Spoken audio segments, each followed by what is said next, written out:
La lengua, como el río, siempre cambia, pero su cauce permanece.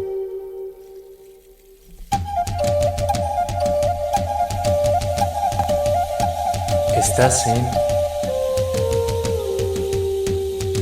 Si el río suena, agua lleva.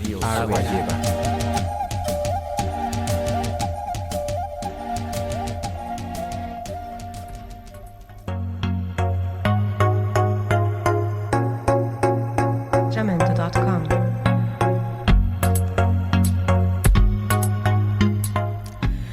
Hola, queridos radioescuchas, sean todos bienvenidos a Si el río suena, agua lleva. Yo soy Xochipili Hernández y estoy muy contenta de estar aquí con ustedes en una emisión más de nuestro programa y con una charla magnífica. El día de hoy nos acompaña Luis Amador. Quédense con nosotros y acompáñenos en esta travesía literaria. Hoy en la Ribera, Luis Manuel Amador nació en Juchitán, Oaxaca, en 1975. Es poeta, ensayista y editor.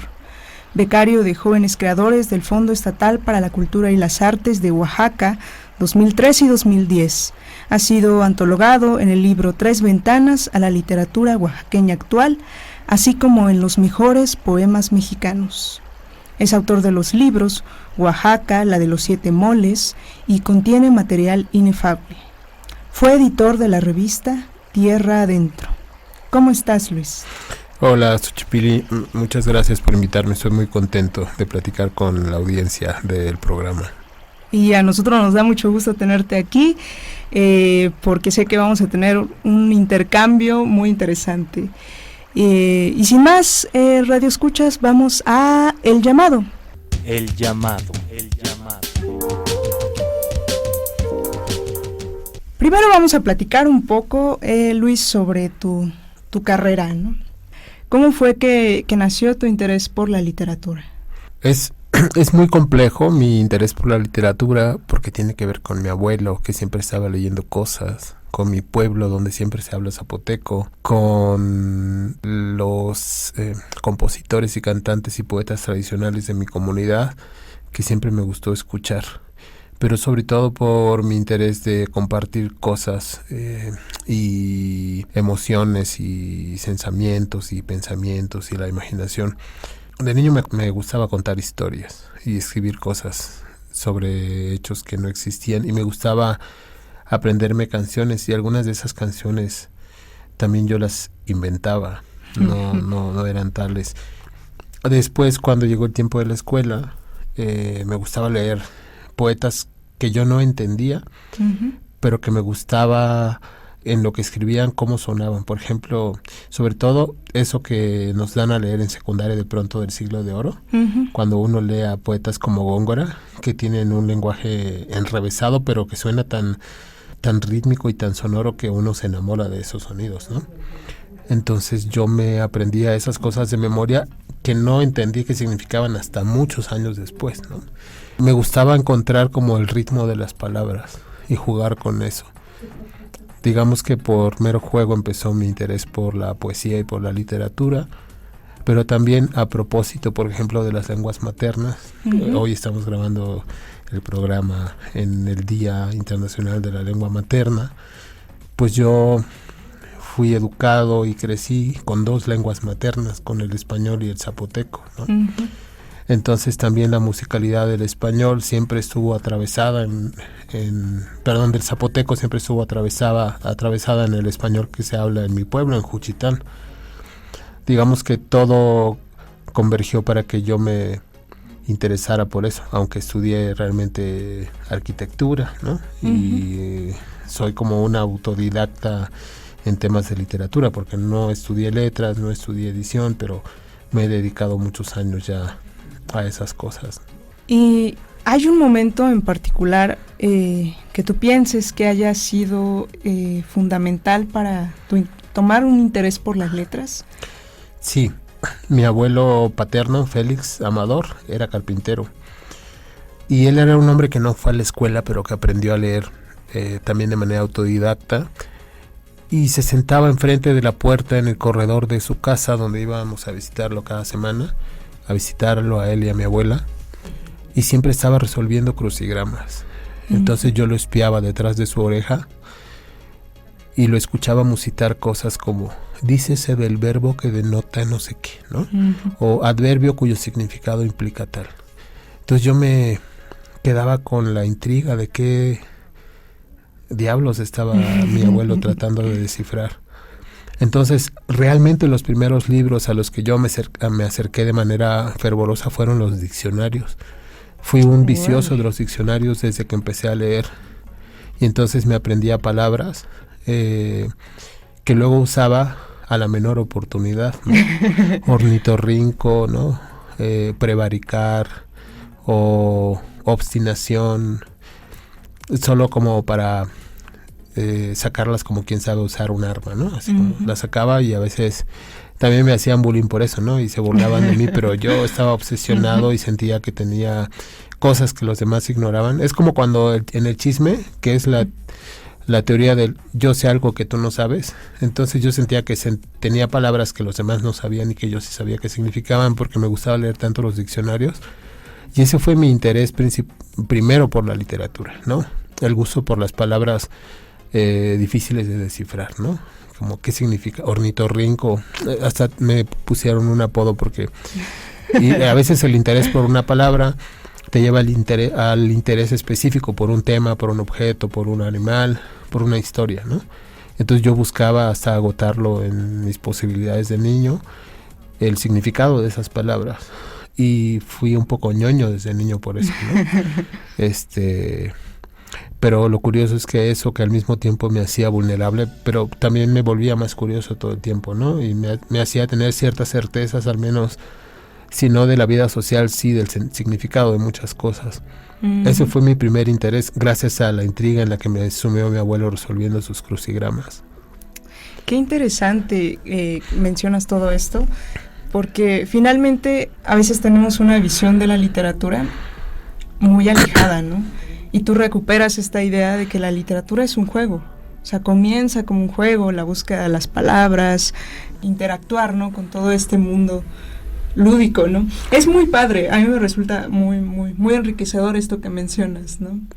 Y creo que a los chicos que escuchan, a las personas que escuchan el programa, pues también les debe resultar interesante, ¿no? Recuperar este sentido del juego. Finalmente la literatura es un juego, ¿no?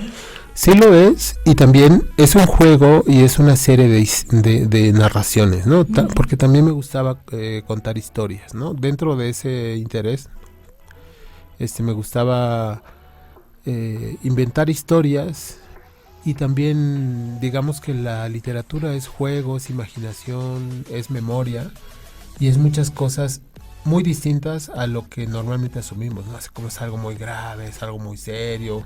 Sí, es cierto que hay también asuntos de literatura que tienen que ver con otra forma de plantear lo que uno lee, ¿no? Así de manera más seria o más profunda. Pero creo que hay que desacralizar, ¿no? La idea de la literatura, pero también de leer libros, ¿no? Claro. A muchos niños, por ejemplo, o cuando uno es menor de edad, algunos papás le dicen, no toques ese libro, no lo vais a ensuciar, es casi como ese libro es sagrado. No, los libros hay que dejar que se deshojen con el uso, que se manchen, que se mugren, que sean leídos, que sean vistos con curiosidad. Y no debería nadie prohibir leer libros. Claro. Muchos papás o mamás preguntan, oye, ¿y a qué edad puedo dejar que mi hijo lea libros? Pero curiosamente nadie pregunta, ¿y a qué edad puedo dejar que mi hijo vea la televisión, no? Entonces, como que tomamos de manera muy seria leer libros. Sí. Deberíamos tomarlo como más divertido, ¿no? Sí, claro. Sí, absolutamente, porque finalmente esa es la manera en que uno se acerca a la literatura, ¿no? Como algo cotidiano, algo lúdico, algo padre, algo que nos llama la atención, ¿no?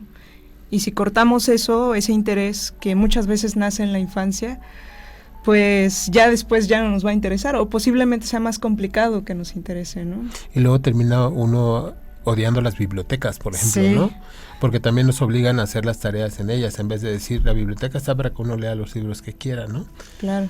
pero sigue siendo como la forma de ver como sagrado un libro, ¿no? O sea, hay que pedir permiso, hay que no sé qué, ¿no?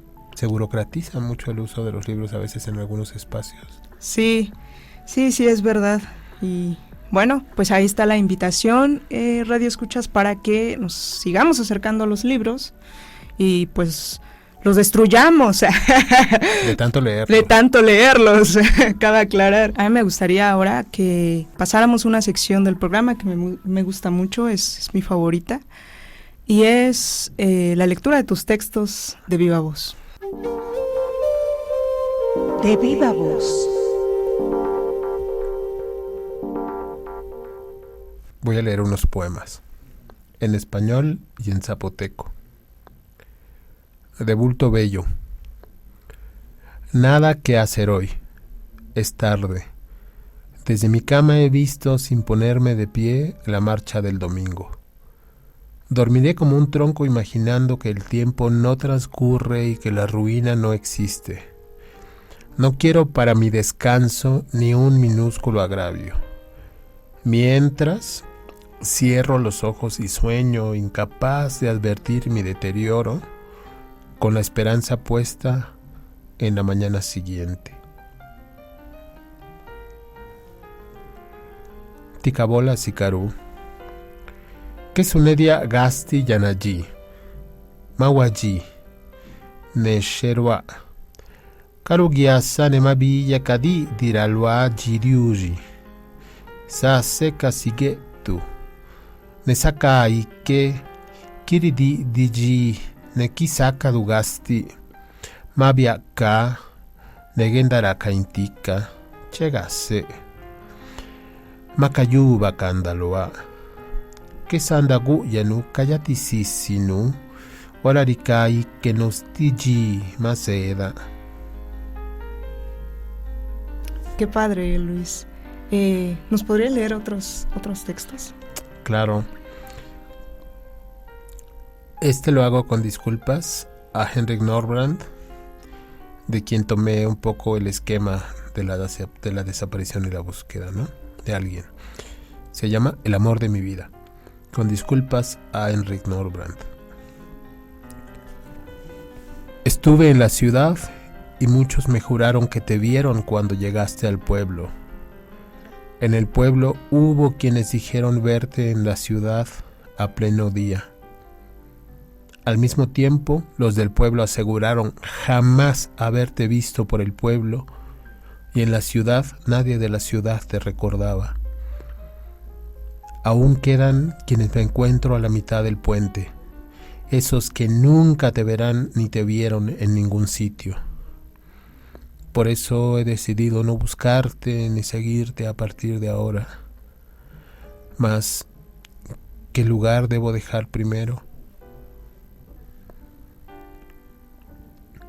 Genda Ranashistine Gusianda Dondastine Enrique Nordbrandt. Guyaga la wigiji Nestale Bini Gujina Villa Cabelli Jiguyeu Raña Raña Guji Cabena Villa Cabelliga la wigiji Tijina Yani Biniraña Guni Casinuña Cabequeñu y Adicaliraña Nebini Galawigijina Kiritenala Cabeli Riaya Sibini Galanesa que Kanikarugu Yali Nekesiujigu Yali Gangaruni Yanna Makisuyube Kisananandali Pade Cha Yanaya. Centinela.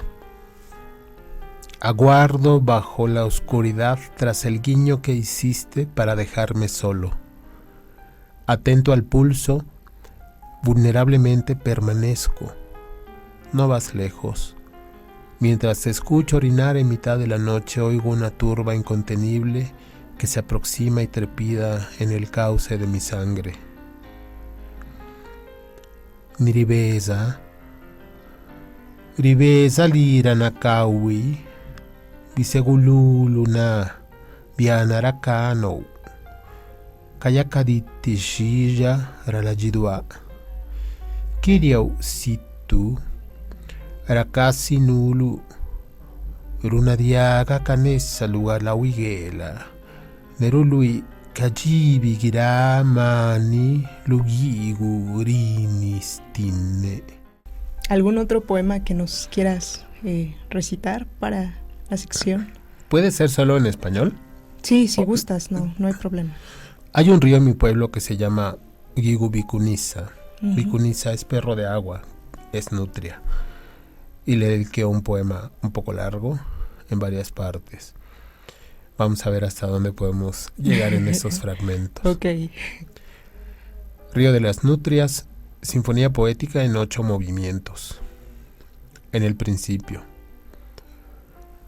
Somos extraños frente a tu paisaje.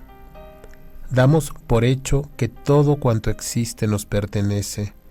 Creemos ser amos absolutos de esta tierra. Mas los murmullos, la clara turbulencia, el impulso vital de tu corriente que convocó a las flores en el margen del mundo, fueron antes que nuestra historia o las palabras. La noche. Torcido, desigual, blando y sonoro, te resbalas secreto. Quevedo. El sueño atravesado por las aguas discurre inmarcesible mientras cantan los grillos y la noche. Se oye un leve rumor que disuelve la luna entre las ondas. Danza de nutrias, espectros erigidos sobre piedra. Solo el silencio puede descifrarlo. Puente. Alguien cruza este río hacia la milpa, donde se erige el mundo y se sustenta con un rostro de niño que amanece. 4 conversaciones. Lleno de mí, ahito me descubro en la imagen atónita del agua. José Gorostiza. 1. Mientras el tiempo continúa su marcha, añadió Hölderlin, y se aproxima la locura, o la noche, sigue dictándome a través de los perros esas palabras a Belarmino. Quiero contarle lo que es para nosotros el mundo. 2. Ambos lo sabemos, hermano, respondió el bohemio, pero ellos ignoran que es conveniente mirar con dulzura de música el paisaje.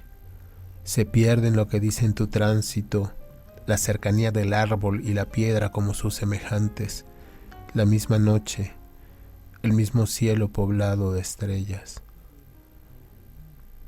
3. La ribera arenosa se puebla de insectos, sabandijas, batracios. Conejo absorto, chicomín le llaman, en su lectura ve cruzar una iguana premonitoria. Arroja piedras sobre el agua y pregunta: ¿crees que mi vida será algo mañana? 4. Sé bien que eres de venir sin pausa, pero deseo, dijo Heráclito sentado sobre la piedra, sumergirme de nuevo en tus aguas contra todo pronóstico o escritura. Wow, qué padre que estemos en esta circunstancia escuchándote. Primero que nada, a mí me gusta mucho que tus poemas tengan una cotidianidad, pero también mezcles elementos referenciales, ¿no? O sea, hablas de Heráclito, hablas de varios autores, ¿no? Hace referencias a los epígrafes. Entonces, eso le da una riqueza a tu poesía.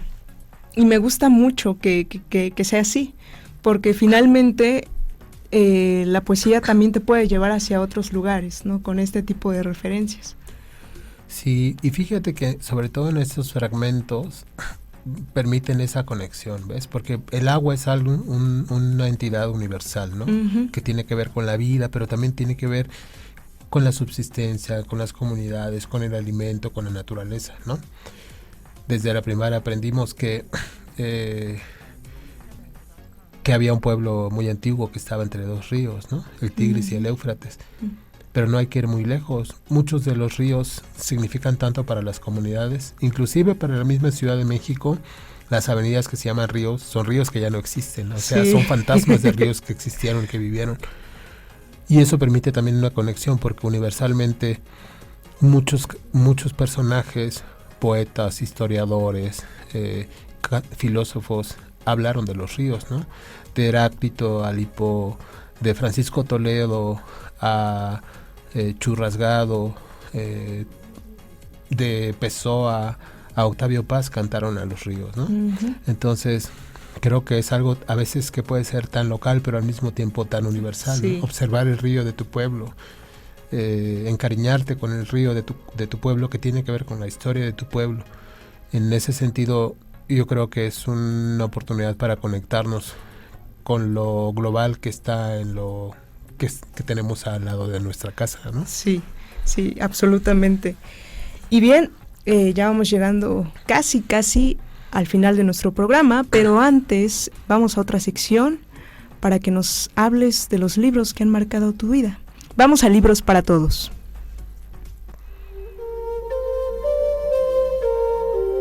Libros para todos.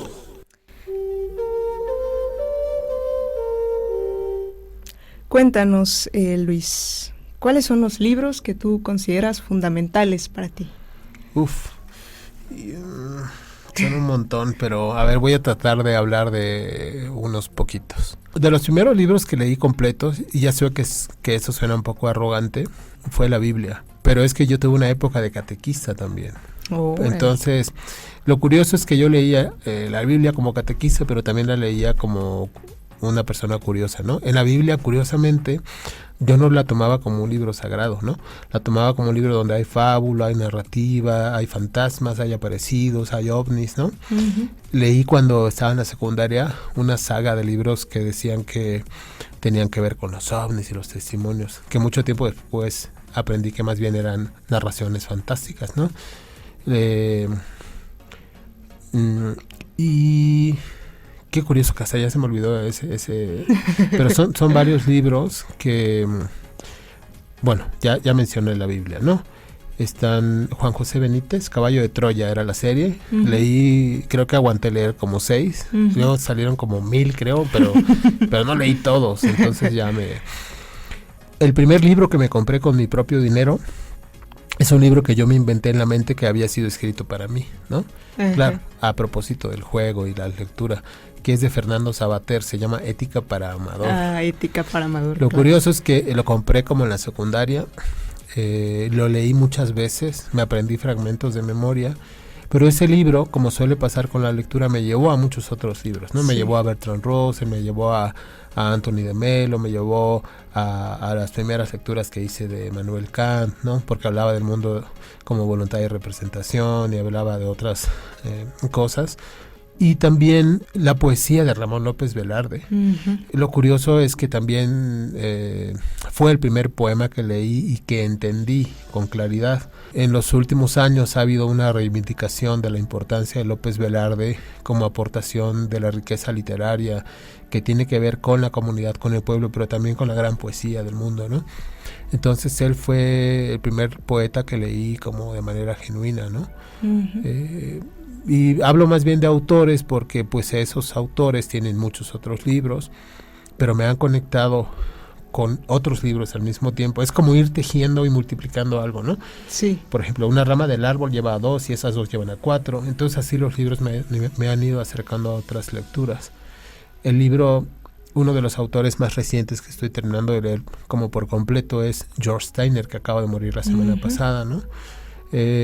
También es increíble todo lo que ha significado para mí la lectura de este autor.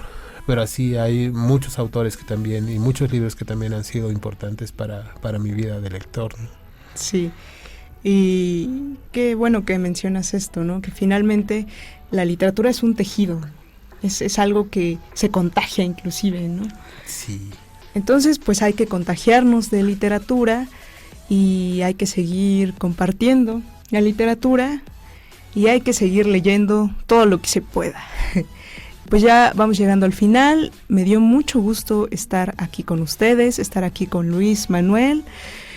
¿Algunas palabras finales? Sí, hay algo que no había dicho, que tiene que ver con mis lecturas entre la primaria y la secundaria.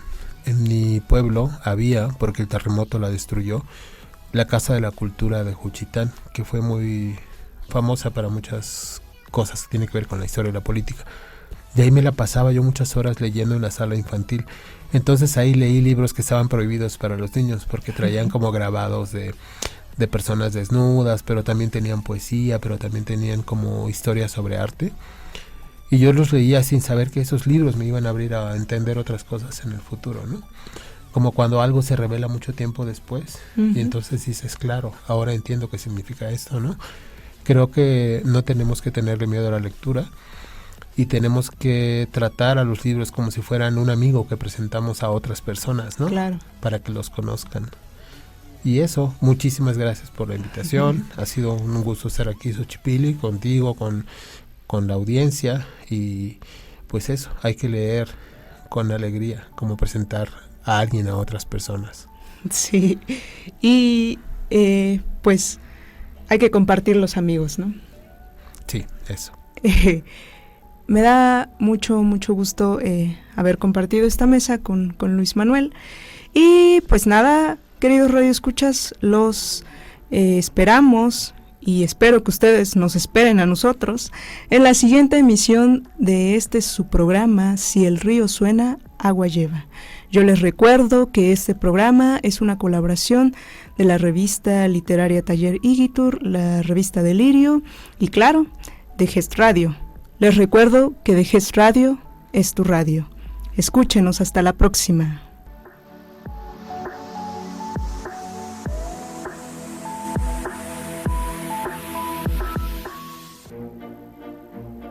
Indejes, indejes, indejes, indejes. Radio, radio, radio. ¿Y por qué? Indejes radio, radio. Es tu radio, es tu radio, es tu radio. Tan, tan.